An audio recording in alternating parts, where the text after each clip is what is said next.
All right, well, welcome back. So in this section, we're actually going to be looking into the awesome world of chopping and mixing and more chopping and even more mixing. That is, we're going to be looking into the world of hashing algorithms. In particular, we're going to chat a little bit about the goals of these beasts and then begin poking into some of the underlying questions of collision and design. So since we're chatting about the world of chopping and mixing, I decided to give Fancy Bob a slight upgrade. So here you can see that he is now wielding this neat little sword. So this sword is important because it now gives him the ability to chop up some super secret passwords like password one bang. So with this cool little sword, he can now chop this thing into a ton of bits and we can scramble all of those things up. Maybe he throws some of them away. Maybe he reforms them into a nice little word. Maybe he chops them back up again and scrambles and chops and scrambles and chops. Basically, he's going to take this nice little password and he's going to turn it into a pile of garbage. And then he's going to give this thing back to the user and be like, here's what I did. I made this terrible thing emerge. So it sounds like a silly little game, but this is the game that every single hashing algorithm does. The idea is that they're going to eat whatever thing you want to feed into it. So something of whatever length you want to run into this algorithm. This algorithm is then going to do a whole bunch of chopping and spinning and swirling and mixing and throwing things away, generally gunking this thing up and then ultimately returning some garbage back to the user.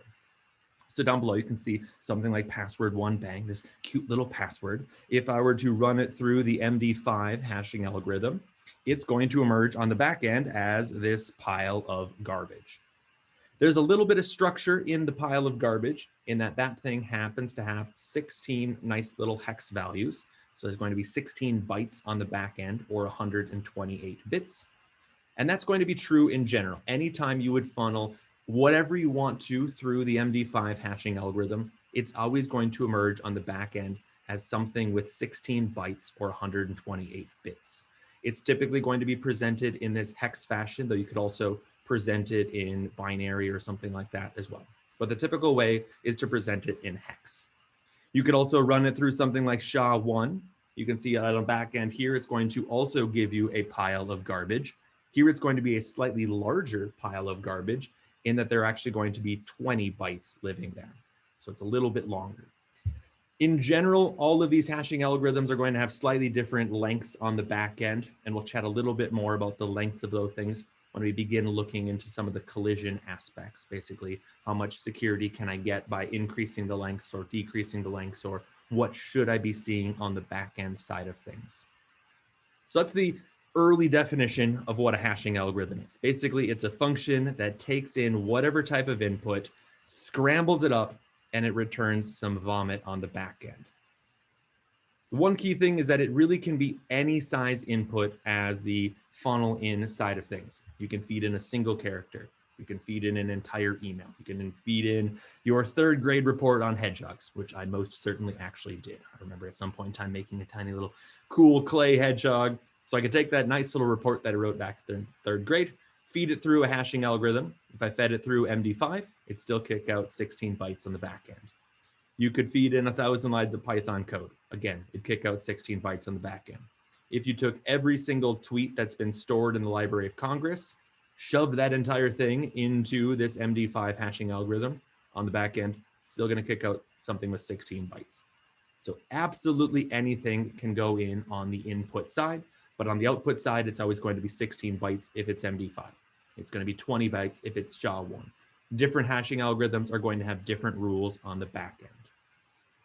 So when it comes to hashing algorithms, hopefully this is something that you've seen a little bit of already. It's something that gets kind of sprinkled in a whole bunch of different courses because it's a super important concept. There's all kinds of cool swirling and mixings that are going on. So if you were in class, I would then pose this to the audience. I'd basically say like, okay, what's your first application of a hashing algorithm? So we have this crazy mixing and swirling. So then the question becomes, okay, what is this useful for? So the first answer that most people give, which is kind of the nice standard one, is in the form of password storage or just generally trying to store user information. So the idea is that I don't want to store plain text passwords. As cute and adorable as password one bang happens to be, I don't want to store that thing because it just opens up a whole can of worms that I don't want to poke into. So rather than storing the plain text password, what I'm going to do is I'm going to store the hash of that thing. So run it through your favorite hashing algorithm. And then on the back end, you're going to store this pile of garbage.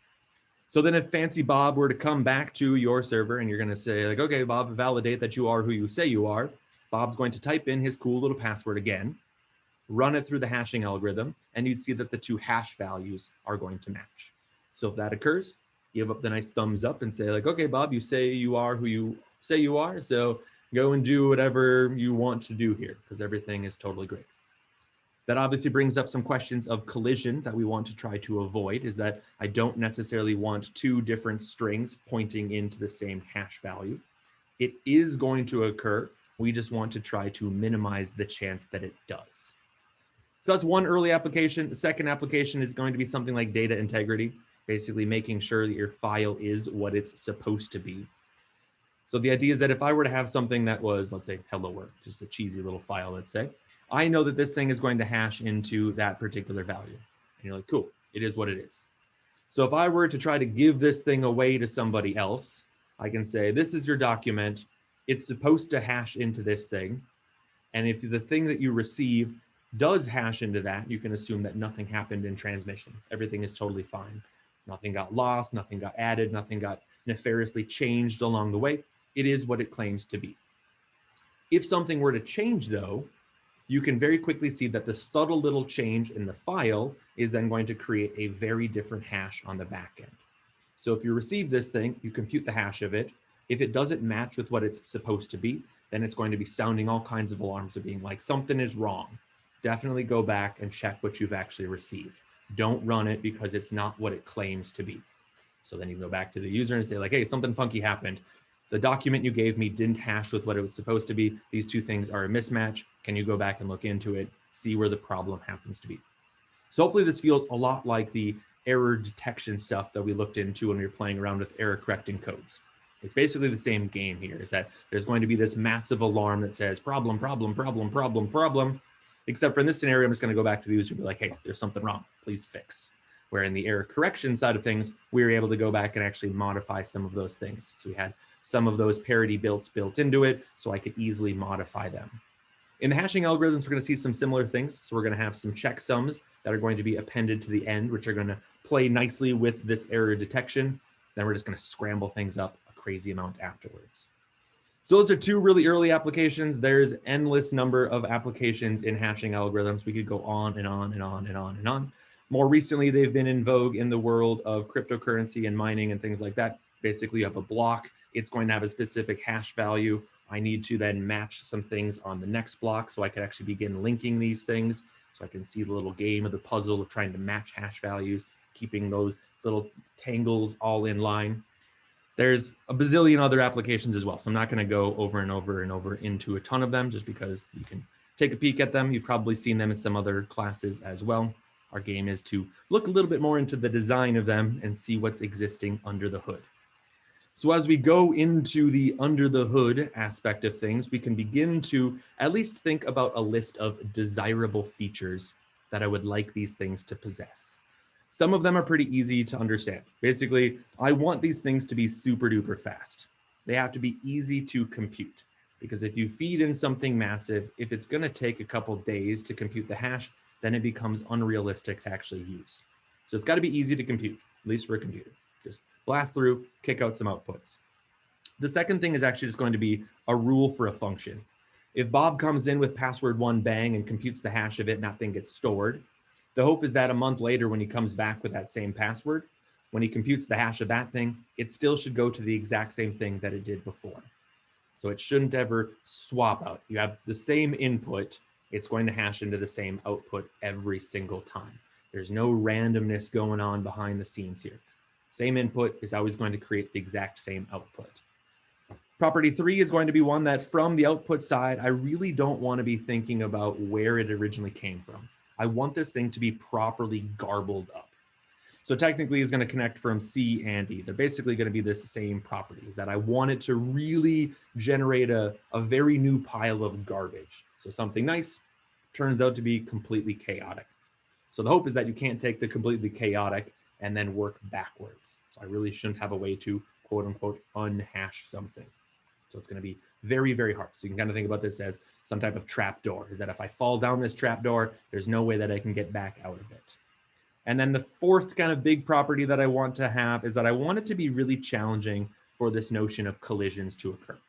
They're going to happen because we only have a finite number of outputs, but I want it to be very, very hard that if I have my specific password hashing into a value, that there's not going to be something else that also points into that same window.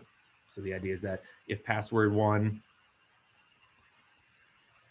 gets moved to some random value, I don't want something that says like yay to get mapped into the exact same thing. That notion of collision is then going to be something that we want to definitely try to avoid. So that's it for the kind of really early overview of these things. You've probably seen a variety of different hashing algorithms. They sometimes fit in nice little families. So the MD ones are typically referred to as the message digest families. So they're usually going to be denoted by like MD numbers. So MD2 and 4 and 5 and 6. MD5, unfortunately, is still used all over the place, even though it's not secure. We also have the SHA family. So we have like the secure hashing algorithms. So SHA-1, 2, and 3. And there's a vignette of a whole bunch of other ones that constantly keep on reemerging. Different ones have different applications.